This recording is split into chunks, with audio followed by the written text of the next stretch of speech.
people get on this train and they smoke fentanyl. You're hearing candid comments It's all over. from a veteran RTD train operator. How bad is it?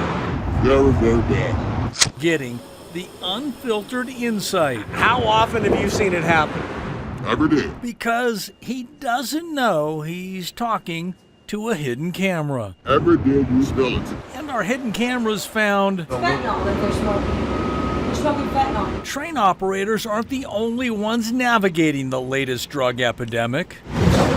Not the only ones experiencing the impact of fentanyl. At first I smelled like some kind of burning, and then, I turned around and I saw smoke. Now take a look at what our cameras captured over several weeks. There was this guy in a hoodie, or this guy hiding inside his umbrella, This is the NOx station. and this guy who passed out shortly after a hit.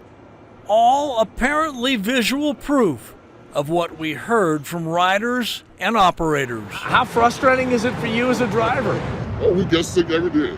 Drivers go in sick. And this data requested by Denver 7 shows how many operators claimed exposure to fentanyl prevented them from doing their jobs. How does RTD react when they call in sick? Nothing they can do. They haven't paid for 2 days. The union said they should pay them. They should pay us for 2 days. According to RTD records, in a period of about 4 months between April and early August of this year, 192 bus and train operators claimed they were exposed to illicit drugs on the job, and they received at least 2 days of paid time off. You smell fentanyl, you stay home for 2 days. Nothing has been done about it. We complain about it over and over. You're a people officer. What did you hear in his tone? Well, he said it, frustration. We brought our hidden camera video to RTD's chief people officer. He wants and expects more to be done. That's what I heard. And we shared the questions exposed by our investigation. How does a driver prove they were exposed? We take them at their word. So without RTD confirming any proof of exposure, the transit system's new policy grants train and bus operators 2 days of paid time off for exposure to fentanyl smoke. But research reveals questions about RTD's decision. Colorado's Department of Health writes, airborne and dermal exposure to fentanyl does not represent a realistic threat to safety. CU's Anschutz Medical Center focused on common myths about fentanyl in this paper published in November of last year. It specifically addresses myth number 2, being near fentanyl causes serious effects. The medical center proclaims this is a myth. So if an employee wanted to take advantage of the system, you could argue it's 2 free days off. Possibly, if they tell us that they were exposed, then they were exposed. Do those numbers surprise you?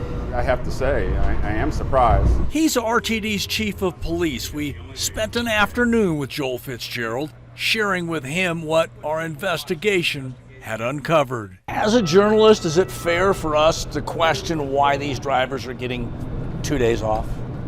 I think it's fair for journalism to question anything. My job is not to judge a driver. My job is to look at what's going on in the system and try to minimize the potential for them to be exposed to any kind of narcotics. The chief and his team candidly acknowledged the significant challenge of mitigating fentanyl's escalating impact.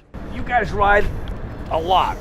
What have you seen? I would describe it as just open plain use. Total disregard for the law. Drivers walking every day. The doors are closing. And they also acknowledge the validity of complaints from riders and operators. We've been complaining on it, but there's nothing they do about it. What I can say is it's not that nothing is being done. It's not enough. We need to be able to hit all corners at all times in all moments, and we just don't have the resources to do that at this time.